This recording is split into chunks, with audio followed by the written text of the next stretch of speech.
নমস্কার দর্শক বন্ধুরা, welcome to healthy living without medicine. আজকের আলোচনা কিভাবে আমরা আমাদের ব্রেন পাওয়ার বা মানসিক ক্ষমতাকে বাড়াতে পারি। ডাক্তারবাবু, আপনি যদি আমাদের দর্শকদের বলেন যে কিভাবে আমরা ব্রেন পাওয়ারকে বাড়াতে পারি। দেখুন, আমাদের ব্রেন তো একটা খুব হেডকোয়ার্টার, খুব বড় জিনিস। তো ব্রেন পাওয়ার বাড়ানোর কিন্তু অনেক পদ্ধতি আছে, অনেক রকমভাবে সম্ভব। তো আমার মনে হয় আপনি আমার সঙ্গে সহমত হবেন হয়তো, যে একটু সংক্ষিপ্ত করিয়ে ভাবে যে শুধুমাত্র কিছু এক্সারসাইজ, মেন্টাল এক্সারসাইজ বা ওই রিলেটেড কিছু জিনিস দিয়ে কিভাবে বাড়ানো যায় সেই প্রসঙ্গে আমরা সীমাবদ্ধ রাখি ব্রেন পাওয়ার বাড়ানোর। কেননা আমাদের যে ব্রেন পারফরমেন্স, মাইন্ড পারফরমেন্স সবটাই ডিপেন্ড করে কিন্তু এই ব্রেন পাওয়ারের উপরে। সুপার চার্জার ব্রেন যদি আমাদের থাকে তবেই তো আমরা কাজ করতে পারবো। আমাদের অ্যাকশান সেরকমভাবে কোয়ালিটির হবে, আমাদের অ্যাটেনশান থাকবে, কনসেন্ট্রেশন থাকবে, ফোকাস থাকবে এবং আমরা সাফল্যের সাথে সেই কাজগুলো করে যেতে পারবো। তো দেখুন, খুব সহজ করে ভাবি চলুন, কোনো জিনিস কিন্তু খুব জটিল নয়। সহজ কাজটা না, সহজভাবে করাটা খুব কঠিন। মানুষ খুব ভাবে যে সব কিছু খুব কঠিন মনে হয়, কঠিন নয়। আমরা একটুখানি সময় বের করে সামান্য একটু চর্চা করলে কিন্তু আমরা একদম সুস্থ সবল ব্রেনের অধিকারী হতে পারি, যে ব্রেন নিয়ে আমরা ওয়ান্ডার্স, আমরা যা ইচ্ছে করতে পারি, অনেক কিছু করতে পারি, ভালো কাজ করতে পারি। তো প্রথমেই যদি আমরা বলি যে এয়ারোবিক এক্সারসাইজের নাম আমরা শুনেছি। এয়ারোবিক এক্সারসাইজ কি না, সাঁতার হতে পারে, তাই না, ওয়াকিং হতে পারে, জগিং হতে পারে। এই ওয়াকিং কিন্তু ওই হেলতে দুলতে দুই বন্ধু গল্প করতে করতে সকালবেলা হাঁটছে এমন না, ব্রিস্ক ওয়াকিং, যাতে ঘাম ঝরবে। তো এগুলো হচ্ছে আমাদের এয়ারোবিক এক্সারসাইজ। এতে কি হয় না, এয়ারোবিক এক্সারসাইজ করলে আমাদের ব্রেনের যে ব্লাড ফ্লো, রক্ত সংবহন অনেকটা বাড়ে। তো ব্রেনের ফুড হচ্ছে অক্সিজেন, আসবে কোত্থেকে? ব্লাডের মাধ্যমে। তাহলে রক্ত সংবহন যদি ব্রেনে বাড়ে, খুব ভেতরের নিউরোকেমিস্ট্রি বোঝারই দরকার নেই, খুব সিম্পলভাবে আপনি যদি ভোরবেলা বা সন্ধ্যেবেলা মর্নিং বা ইভিনিং ওয়াক করেন বা সাঁতার কাটেন বা জগিং প্র্যাকটিস করেন নিয়মিত, অন্তত 30 মিনিট দিনে, সপ্তাহে 5 দিন, এটা হতে পারে। আচ্ছা, এটা করলে এই যে ব্রেনে অক্সিজেন সাপ্লাই বাড়লো, ব্লাড ফ্লো বাড়লো, তাতে যেটা হবে কি না, আমাদের মেমোরি আর কগনিটিভ ফাংশন ইমপ্রুভ করবে। তো ব্রেন পাওয়ারের তো সবচেয়ে সেরা অস্ত্র হচ্ছে মেমোরির ইউজ, তাই না? মেমোরি রিটেনশন বাড়বে, মেমোরির অন্যান্য ক্যাপাসিটিসগুলো বাড়বে। সেজন্য এই 3টে জিনিসের পাশাপাশি আরও যেটা করতে পারেন, ধরুন নাচ একটা অসাধারণ কিন্তু এয়ারোবিক এক্সারসাইজ। তো ড্যান্স ক্লাসে আপনার সন্তানকে ভর্তি করে দিতে পারেন, ছেলে হোক মেয়ে হোক, বড়রাও করতে পারে। তাতে স্ট্রেস রিলিজও হবে এবং কগনিটিভ ইমপ্রুভমেন্ট হবে। ফলে এয়ারোবিক এক্সারসাইজ সপ্তাহে যদি 4 দিন 5 দিন করা যায়, আপনি রেগুলার করতে পারেন, তো সেটা কিন্তু ব্রেন পাওয়ার বাড়াতে ভীষণভাবে কাজে লাগে। আচ্ছা, এরপরে আসি স্ট্রেংথ ট্রেনিং। স্ট্রেংথ ট্রেনিং আমরা জানি ফিজিক্যাল ট্রেনিং, যেটা আমরা জিমে গিয়ে করি। হ্যাঁ, তো এই যে ওয়েট লিফটিং হতে পারে, বা ধরুন হতে পারে এই রেজিস্ট্যান্স যে ট্রেনিংগুলো আছে সেগুলো হতে পারে। মাসল বিল্ডিং করার জন্য যেগুলো করা হয়, সেগুলো না শুধু কিন্তু মাসল ডেভেলপমেন্টের জন্য বা ফিজিক্যাল হেলথ ডেভেলপমেন্টের জন্য নয়, কিন্তু সেটা তো হয়ই অবশ্যই। সঙ্গে যেটা হয় যে আমাদের ব্রেনে একটা অদ্ভুত জিনিস আছে যেটাকে বলা হয় BDNF। এটা একটু research oriented word. BDNF full form হচ্ছে যে ব্রেন ডিরাইভড নিউরোট্রপিক ফ্যাক্টর। এই ফ্যাক্টরটা স্টিমুলেট হয়ে রিলিজ হলে এটা এমন একটা প্রোটিন যেটা আমাদের যে নিউরাল নেটওয়ার্ক আছে, ব্রেনের যে নিউরাল কানেক্টিভিটি আছে, সেটাকে খুব সুন্দরভাবে চাঙ্গা রাখে।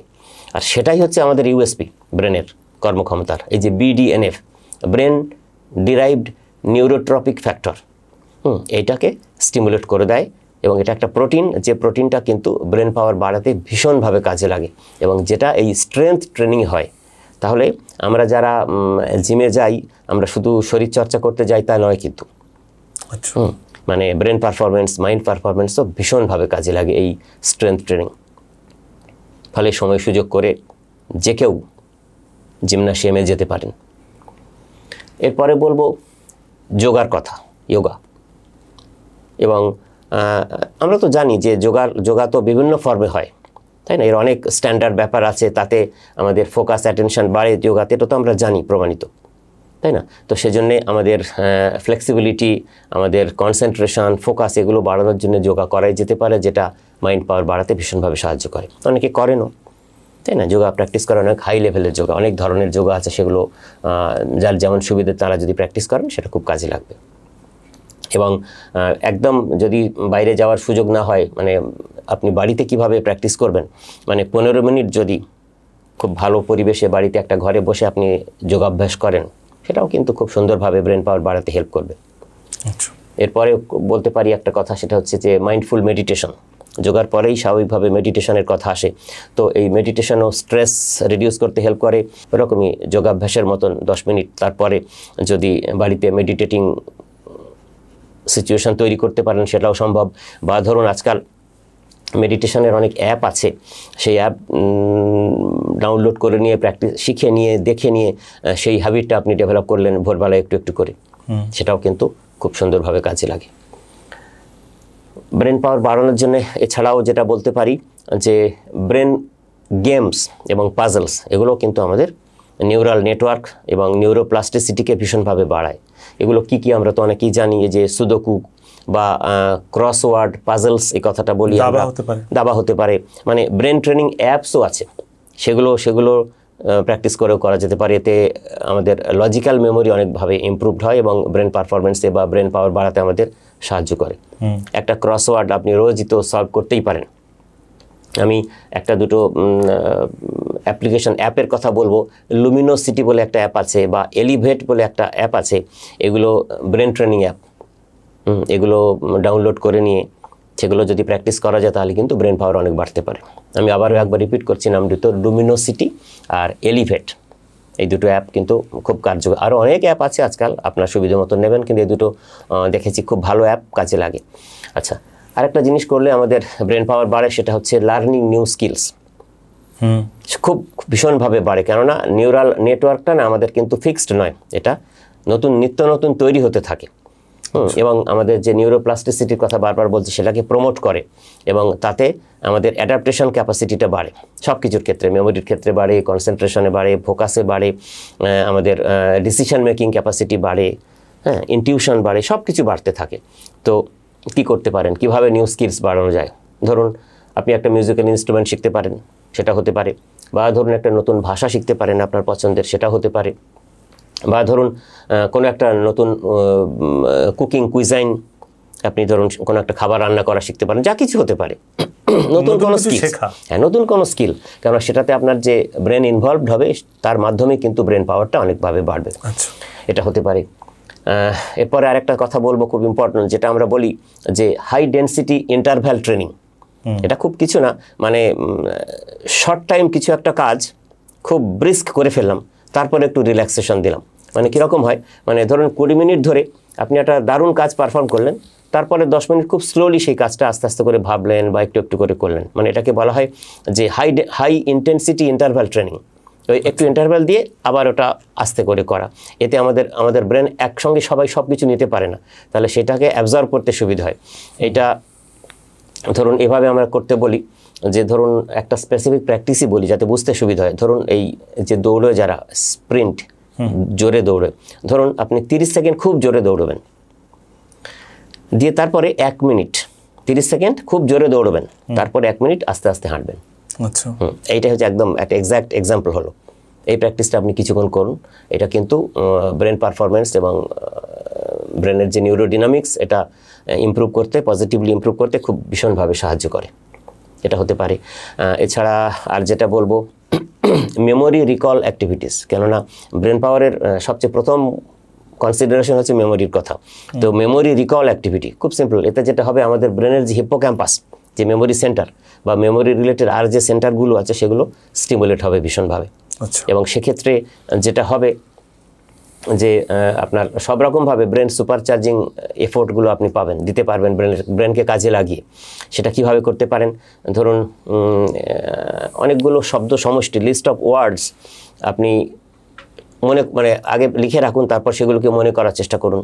বা ধরুন আপনার 20 জন বন্ধুর নাম লিখুন, তারপর সেগুলোকে পরে কখনো রিকল করার চেষ্টা করুন। এভাবে প্র্যাকটিস করা যেতে পারে। মানে মেমোরি বেসড কার্ড গেমসও পাওয়া যায় কনসেন্ট্রেশন বাড়ানোর জন্য, সেও অ্যাপ ফর্মে গুগল প্লে স্টোর থেকে অ্যাপ্লিকেশন ডাউনলোড করেও প্র্যাকটিস করা যেতে পারে। যদি আপনি সার্চ করেন যে মেমোরি রিকল অ্যাক্টিভিটিস অ্যাপ, তো দেখবেন অনেক অ্যাপ আছে, আপনার পছন্দের মতন যে কোনো ভাষাতে আপনি করতে পারেন, সেটাও খুব ভালো। সবশেষে যেটা বলবো যে সোশ্যাল ইন্টারাকশন, আমাদের ব্রেন পাওয়ার বাড়াতে কিন্তু সোশ্যাল ইন্টারাকশনসের বিশাল ভূমিকা আছে। কেননা আমরা যদি নিজেদের মধ্যে আত্মস্থ হয়ে থাকি, নিজেকে নিয়ে বোধ হয়ে থাকি না, আমাদের কগনিটিভ ডিক্লাইন হতে শুরু করবে, কগনিটিভ স্লোনেস দেখা দেবে। তো সেক্ষেত্রে সোশ্যালি কানেক্টেড কীভাবে হতে পারেন? ধরুন আপনার পাড়ায় নেই, পাশের পাড়াতে একটা লাইব্রেরি আছে, হয়ে যান না লাইব্রেরির মেম্বার, গিয়ে পড়াশোনা করুন, 5টা লোকের সঙ্গে আলাপ হবে, এই যে সোশ্যাল ইন্টারাকশানস হবে সেটা হতে পারে। বা কোনো আপনার পছন্দের সাবজেক্টের কোনো ডিসকাশন গ্রুপে আপনি জয়েন করুন, সেগুলো তো আছে, শহরে আছে, শহরতলিতে আছে, মফস্বলেও আজকাল আছে। তো সেই ডিসকাশন গ্রুপে জয়েন করুন। বা কোনো একজন বন্ধু যে মিউচুয়াল ইন্টারেস্ট আছে কোনো সাবজেক্টে, তার সাথে ফোনে আপনি কনভারসেশন করুন, মিনিংফুল কোনো কনভারসেশনস, যার মাধ্যমে দুজনের জ্ঞান বৃদ্ধি হবে এবং চর্চাটা হবে। মোট কথা মস্তিষ্ক চর্চাটা খুব জরুরি, মানে মস্তিষ্ককে খাবার দিতে হবে, ফিউয়েল দিতে হবে। এই এতগুলো যা কিছু বললাম খুবই সহজ কাজ, অনেকগুলোই করা যায়, একাধিক করা যায়। এগুলো যদি মানুষ প্র্যাকটিস করে তাহলে কিন্তু খুব তাড়াতাড়ি ব্রেন পাওয়ার আরও বেশি ইমপ্রুভড হবে এবং তার কর্মক্ষমতা অনেক বেশি বাড়বে। আমি শেষ করার আগে একটা দুটো বোনাস টিপসের কথা বলি, সেটা হচ্ছে ব্রেন হেলথের জন্য কাজে লাগবে। আমরা রাত্রিবেলা ঘুমের পরে 8-9 ঘন্টা ঘুমের পরে যখন সকালে উঠি, আমাদের বডি তো হাইড্রেটেড থাকে না, তো সারাদিন কিন্তু খুব হাইড্রেটেড থাকতে, প্রচুর জল খেতে হবে। জল কিন্তু ব্রেন পাওয়ার বাড়াতে ভীষণভাবে সাহায্য করে। আমরা জল খাচ্ছি মানে তেষ্টা মেটাচ্ছি এরকম ব্যাপারটা নয় শুধু, মানে ডিহাইড্রেশন কিন্তু আমাদের cognitive decline, cognitive function decrease করে দেয় ভীষণভাবে, মানে ব্রেনের পারফরম্যান্সটা কম করে দেয়, খুব কমিয়ে দেয়। মানে আপনি যা পারেন অর্ধেক কাজই করতে পারবেন না, ভুলে যাবেন অনেক কিছু, অত সব জানার জিনিস আপনার, শুধু জল না খাওয়ার জন্য। সেই জন্য হাইড্রেশনটা খুব ইম্পর্টেন্ট। আর শুধু বলবো আরেকটা পয়েন্ট, ওই যে গেট কোয়ালিটি স্লিপ, আবার সে ঘুরে ফিরে ঘুম হচ্ছে একটা মেডিসিন ব্রেনের জন্য, তো ভীষণ। কেননা আমরা যখন ঘুমোই তখন আমাদের সাবকনসিয়াস মাইন্ড অ্যাক্টিভ হয়, সে অনেক কাজ করে, তাহলে সেই স্লিপটা ঠিকঠাক হওয়া দরকার, তাই না? ঘুমের মধ্যে ঘুমের যে স্লিপ কোয়ালিটি, স্লিপ রেগুলেশন এবং ঠিক এনভায়রনমেন্টে ঘুম, আমাদের ঠিকঠাক ঘুম কিন্তু পরের দিনের জন্যে আমাদের মনটাকে রিজুভিনেট করে দেয় ভীষণভাবে। এই মূলত এক্সারসাইজ, অনেকগুলো এক্সারসাইজের কথা বললাম, এই প্র্যাকটিসগুলো মানুষ করলে ব্রেন পাওয়ার বুস্টিং খুব সুন্দরভাবে হবে এবং আপনি নিজের পছন্দের কাজ খুব আনন্দের সঙ্গে গুছিয়ে করতে পারবেন। তো আপনি যে টেকনিকগুলোর কথা বললেন, এগুলো তো খুব কঠিন কিছু না, হ্যাঁ, মানে কোনো ইনস্ট্রুমেন্টও লাগছে না, নিজেই করা সম্ভব, উইল পাওয়ার থাকলেই করা যায়, মানে করবো বললেই করা যায়, হ্যাঁ, মানে মনে করলেই করা যায়। কিন্তু আমাদের মধ্যে অনেকেই এটা আমরা করি না, বা বাচ্চাদের মধ্যেও এটা আমরা দেখি যে তারা করে না, খেলতে যায় না। আসলে কি জানেন তো, যেটা হয়, মানে এই যে বাচ্চাদের কথা বললেন, তো আসলে বড়রা তো আমরা করি না। মানে ধরুন আমি না করলে আমার বাচ্চা, কিন্তু আমি করব না, বাচ্চাকে করতে বললে করবে না বাচ্চা। মানে আমি ধরুন বাচ্চাকে বলছি যে সকালে উঠে এক্সারসাইজ করো, সে কেন করবে? আপনাকে বলতে হবে না, আপনি সকালে 6টায় উঠে আপনি এক্সারসাইজ করুন, ওয়াকিং করে আসুন। 4 দিন পরে, 1 সপ্তাহ পরে দেখবেন বাচ্চা উঠে আপনার সঙ্গে বলো আমিও যাবো বাবা। ওরা ফলোয়ার হয়, মানে বাচ্চারা শুনে শেখে না, দেখে শেখে। তো সেই জন্য এক্ষেত্রেও তাই, কেননা ব্রেন পাওয়ার তো ছাত্র জীবনে খুবই দরকার, সবার দরকার আমাদের। তো এই প্র্যাকটিসগুলো যে কোনো বয়সে, যে কোনো পরিস্থিতিতে, যে কোনো জায়গাতেই মানুষ করতে পারেন, শুধু সদিচ্ছার ব্যাপার। খুব মানে মূল্যবান কথা আলোচনা পেলাম আপনার কাছ থেকে, অনেক ধন্যবাদ আপনাকে এই মূল্যবান পরামর্শ দেওয়ার জন্য। দর্শক বন্ধুরা, আপনারা শুনলেন কিভাবে আমরা আমাদের ব্রেন পাওয়ার বা মানসিক ক্ষমতাকে স্বাভাবিক কাজকর্মের মধ্যে দিয়ে বাড়িয়ে তুলতে পারি। তো আজকের আলোচনা আমাদের এখানেই শেষ করলাম। আবার আপনাদের সাথে দেখা হবে পরবর্তী পর্বে। নমস্কার।